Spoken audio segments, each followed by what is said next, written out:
You under arrest for murder. It was the Stephen King adaptation that made grown men weep openly in theaters. A death row drama so emotionally devastating that it changed how audiences viewed capital punishment and the nature of human goodness. The Green Mile. This tale of miraculous healing and profound injustice became more than entertainment. It became a spiritual experience that left viewers questioning everything they believed about justice, mercy, and the existence of true evil. But the real miracles happened behind the cameras, where lives were changed forever. The Stephen King serial that became epic cinema. Before The Green Mile became a 3-hour cinematic masterpiece, it was Stephen King's bold publishing experiment, a serial novel released in 6 monthly installments. Frank Darabont revealed that he convinced King to let him adapt the story before it was even finished. Stephen was still writing the ending when I started working on the screenplay, Darabont explained. He trusted me based on our Shawshank collaboration, but it was terrifying adapting a story that didn't have a conclusion yet. The unique serial structure influenced the film's episodic pacing, with each major sequence building like chapters toward an inevitable, devastating climax. This literary approach was unusual for Hollywood blockbusters, but created the film's distinctive rhythm. What studios feared most was the 3-hour runtime. Executives worried that audiences wouldn't sit through such a long, emotionally heavy drama. Darabont fought for every minute, arguing that the story's power came from its deliberate, methodical build-up to emotional catharsis. King later called the collaboration the most trusting creative relationship I've ever had with a filmmaker, proving that author-director partnerships could enhance rather than compromise literary adaptations. Michael Clarke Duncan's John Coffey, casting the impossible. The casting of Michael Clarke Duncan as John Coffey represents one of Hollywood's most unlikely success stories. Duncan was working as a bodyguard for celebrities when Tom Hanks discovered him and recognized the gentle giant that King had envisioned. Michael had this incredible combination of physical presence and spiritual gentleness, Hanks revealed. The moment I met him, I knew he was John Coffey. He didn't just look the part, he embodied the character's essence. Duncan's preparation for the role was both physical and spiritual. He spent months studying the experiences of wrongfully convicted prisoners and learning to convey supernatural healing through subtle performance, rather than special effects trickery. What made Duncan's performance transcendent was his ability to suggest profound wisdom and pain through minimal dialogue. Most of John Coffey's power came from Duncan's expressive eyes and gentle physicality rather than spoken words.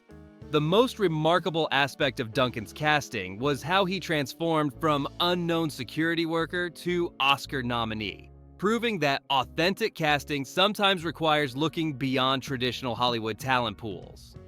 Tom Hanks's Paul Edgecombe carrying emotional weight. Tom Hanks approached Paul Edgecombe as the most emotionally demanding role of his career, requiring him to witness and participate in judicial murder while maintaining his character's fundamental decency and humanity. Paul has to carry the weight of knowing he's executing an innocent man, Hanks explained. That knowledge destroys him slowly throughout the film. I had to find ways to show that internal devastation without becoming completely unsympathetic. Hanks insisted on experiencing the electric chair set personally, sitting in Old Sparky, to understand the physical and psychological impact of the execution environment. This hands-on approach informed his performance during the film's most difficult scenes. Real corrections officers consulted on the film, sharing stories about the emotional toll of death row work that Hanks incorporated into Paul's character development. The psychological burden of state-sanctioned killing became central to his portrayal. The scenes that broke Hanks emotionally during filming were often the quiet moments. Paul's private conversations with his wife, his growing certainty of John Coffey's innocence, and his ultimate helplessness to prevent tragedy. The miraculous healing scenes. The supernatural elements of The Green Mile required creating believable miracles without relying on obvious computer-generated imagery. The production used practical effects and performance techniques to make John Coffey's healing power feel authentic and spiritually moving. We wanted the healing to look like divine intervention, not movie magic, Darabont explained. The famous scenes where John Coffey extracts illness were achieved through carefully choreographed performance combined with subtle visual effects. Duncan developed a specific technique for conveying otherworldly healing abilities through his breathing, body language, and facial expressions. The supernatural power had to emerge from his humanity rather than external special effects. Medical consultants ensured that the illnesses portrayed in the film, particularly Melinda Moore's brain tumor, were depicted with clinical accuracy, making the miraculous cures more impactful through contrast with realistic medical conditions. What made the healing scenes work was their restraint. The miracles felt genuine because they emerged from character emotion rather than flashy visual spectacle. Doug Hutchison's Percy Wetmore, creating pure evil. Doug Hutchison's portrayal of Percy Wetmore required creating a character so despicable that audiences would genuinely hate him while remaining believable as a real person rather than a cartoon villain. Percy represents everything corrupt about institutional power, Hutchison explained. He's cowardly, sadistic, and protected by connections rather than competence. I had to make him hateable but human. Hutchison's method approach to playing Percy included studying real cases of corrections officer abuse and understanding how institutional protection enables cruelty. His research into prison corruption informed every aspect of Percy's behavior. The cast's real reactions to Percy's cruelty during filming were often genuine. Hutchison's commitment to the character's nastiness created authentic tension that enhanced everyone else's performances. What makes Percy effective as an antagonist is how he represents systemic injustice rather than individual evil. His protected status and abuse of power reflect real institutional problems that extend far beyond fictional death row. The Electric Chair, Old Sparky's authenticity. The production's creation of Old Sparky involved extensive historical research to ensure the electric chair looked and functioned like actual execution equipment from the 1930s. This commitment to authenticity made the execution scenes genuinely disturbing. We studied real electric chairs from the period, production designer Terrence Marsh revealed. Every detail had to be historically accurate because the chair itself is a character in the story. Real death row procedures inform the filming process, with former corrections officers advising on protocols, timing, and the psychological impact of executions on everyone involved. The emotional toll of filming execution scenes affected the entire cast and crew. Many reported feeling physically sick during the electric chair sequences, even though they knew it was fictional. The technical details that made Old Sparky feel genuinely terrifying included authentic electrical sounds, realistic physical reactions, and the claustrophobic atmosphere of the execution chamber itself. The Mouse That Stole Heart's Mister.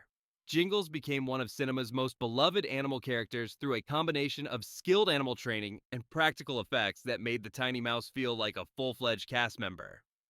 Training the mice who played Mister. Jingles required months of preparation and multiple animal actors for different types of scenes. Each mouse was trained for specific behaviors: running, sitting, interacting with actors. Mister. Jingles represents innocence and hope in this dark environment, Darabont noted. The mouse had to be a symbol of life persisting even in a place dedicated to death. The symbolism of Mister. Jingles extends throughout the film. His survival represents the possibility of goodness persisting despite institutional cruelty and injustice. Behind-the-scenes moments with the tiny co-star often provided emotional relief for cast members dealing with the story's heavy themes. The mouse became a genuine source of comfort during difficult filming days. The supporting cast's hidden depths. The ensemble of actors playing the death row guards, David Morse, Barry Pepper, and Jeffrey D. Munn, created distinct personalities that elevated their roles beyond simple supporting characters into fully realized individuals. Each guard had to represent different aspects of how good people cope with participating in a fundamentally unjust system, Morse explained. Their characters showed various ways that decent men justify their participation in state executions. The camaraderie that developed among the actors playing the good guards reflected their characters' mutual support in dealing with their job's moral complexities. This authentic friendship enhanced their on-screen relationships. Real stories from death row that the actors researched influenced their performances, with each finding different ways to portray the psychological toll of corrections work on fundamentally decent people. What made the Guard ensemble effective was how each character represented different strategies for maintaining humanity while participating in institutional killing. The emotional toll on everyone filming the Green Mile's death scenes and themes of injustice created an unprecedented emotional burden for everyone involved in the production. The subject matter affected cast and crew in ways that typical Hollywood productions never approach. We were dealing with themes of death, injustice, and human cruelty every day for months, Darabont revealed. It wore everyone down psychologically. The production provided counseling and support systems for people struggling with the material. Several crew members requested breaks from filming during the most intense sequences, particularly the execution scenes and moments depicting racial injustice and violence. What emerged from this shared trauma was a deeper commitment to the film's themes and a recognition that they were creating something more significant than typical entertainment. The legacy: hope in the darkest places. The Green Mile's influence on public discourse about capital punishment was immediate and lasting. The film presented arguments against the death penalty through emotional storytelling rather than political preaching. "We weren't trying to make a political statement," Hanks explained. "We were showing the human cost of institutional injustice through individual stories." This approach made the anti-death penalty message more powerful than direct advocacy. The award's recognition, including Michael Clarke Duncan's Oscar nomination, validated serious genre filmmaking and proved that horror and fantasy elements could enhance rather than diminish dramatic storytelling. Why the movie's themes of compassion triumphing over cruelty remain relevant is simple. Institutional injustice and the struggle to maintain humanity within corrupt systems are timeless human concerns. If you've enjoyed these Green Mile revelations, watch it again and appreciate the miraculous performances behind the healing. Sometimes the greatest magic happens when storytelling reminds us of our shared humanity.